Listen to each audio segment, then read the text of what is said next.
atong tona god ting uden ting ko ka nyanga yom cha yut palabaj abo pin la diu Wisdom Record.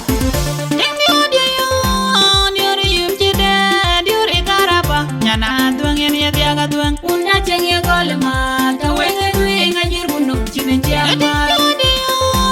diori yum chide diori karapa nyana duang en ye diaga duang Una chenye golma, tawenge dwi ngajir bunum chine jama.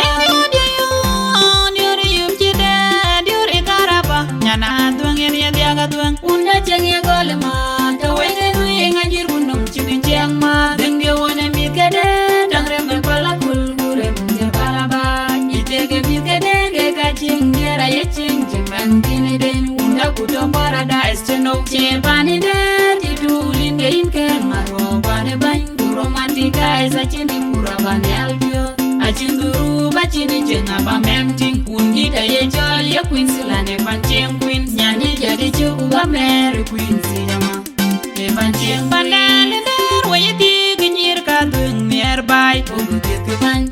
Kuye mani nyan teke nyan doge tegro. Nyanyi cheng bane.